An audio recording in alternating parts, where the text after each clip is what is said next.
നെഞ്ചിടത്തേക്കായിരുന്നു Kerala police കൂട്ടിട്ട് ചവിട്ടിക്കയറി എന്ന് നിങ്ങൾ അറിയണം. അതിനുവേണ്ടി 9.5 വർഷക്കാലം നീണ്ട നിയമയുദ്ധം ഞങ്ങൾ നടത്തി. 9.5 വർഷക്കാലം നീണ്ട നിയമയുദ്ധം. ആ കാലയളവിൽ ഞങ്ങൾക്ക് കേരളത്തിൽ സ്ഫോടനങ്ങൾ നടത്താമായിരുന്നു. കേരളത്തിലെ സമാധാനപൂർവമായ അന്തരീക്ഷത്തെ തകിടം മറിക്കാമായിരുന്നു. കേരളത്തിൽ ആയിരക്കണക്കിന് ബസ്സുകൾ കത്തിക്കാമായിരുന്നു. കേരളത്തിന്റെ പൊതു ഖജനാവിൽ നിന്ന് കോടികൾ ചെലവിട്ടുണ്ടാക്കുന്ന ഈ രാജ്യത്തെ പൊതുമേഖലാ സ്ഥാപനങ്ങൾ തച്ചുടയ്ക്കാമായിരുന്നു. ഈ രാജ്യത്ത് ഹിന്ദുവിനെയും ക്രിസ്ത്യാനിയെയും മുസൽമാനെയും തമ്മിലടിപ്പിക്കാമായിരുന്നു. ഈ രാജ്യത്ത് കലാപങ്ങൾ സംഘടിപ്പിക്കാമായിരുന്നു. ഈ രാജ്യത്ത് രാഷ്ട്രീയ കൊലപാതകങ്ങൾ നടത്താമായിരുന്നു.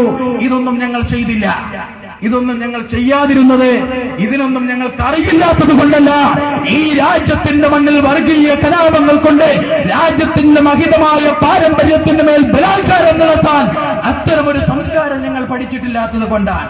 നട്ടല്ലില്ലാത്തത് കൊണ്ടാണെന്ന് ആരും കരുതണ്ട. നട്ടല്ലുണ്ടോ ഇല്ലയോ എന്നുള്ള കാര്യങ്ങളിലേക്ക് ഇപ്പൊ ചർച്ച ചെയ്യേണ്ട ഒരു സാഹചര്യത്തിലേക്കാ പോകുന്നത്. ഇന്ത്യ രാജ്യത്തിന്റെ സ്വാതന്ത്ര്യത്തിന് വേണ്ടി യാതനയ്ക്ക് വേതനം പറ്റാതെ രാജ്യസ്വാതന്ത്ര്യത്തിന് വേണ്ടി പറങ്കി ഭീകരന്മാരുടെ ബ്രിട്ടീഷ് നായ്ക്കളായ പട്ടാളക്കാരുടെ മുമ്പിൽ ആധുനിക യന്ത്രത്തോക്കുകളുടെ മുമ്പിൽ വിരുമാറ് കാണിച്ചുകൊണ്ട് ഈ രാജ്യത്തിന്റെ സ്വതന്ത്ര പരമാധികാരത്തിന് വേണ്ടി പരിശ്രമിച്ച ഒരു സമൂഹത്തെ, ഒരു സമുദായത്തെ രാജ്യത്ത് നിന്ന് വോട്ടവകാശം പോലും ഇല്ലാതാക്കി ആട്ടിപ്പായിക്കണമെന്ന് പറഞ്ഞുകൊണ്ടിരിക്കുന്ന ഒരു സാഹചര്യത്തിലാണ് നാം എല്ലാം ജീവിക്കുന്നത്. രണ്ടാം സ്വാതന്ത്ര്യ സമരത്തിന് വേണ്ടിയുള്ള സമയമായിരിക്കുന്ന സാഹചര്യത്തിലാണ് ഉള്ളത്. ഇങ്ങനെ പ്രസംഗിച്ചുകൊണ്ടിരിക്കുന്നു ചില ആളുകൾ. പ്രജ്ഞാ സിംഗ് താക്കൂറിന്റെ നേതൃത്വത്തിൽ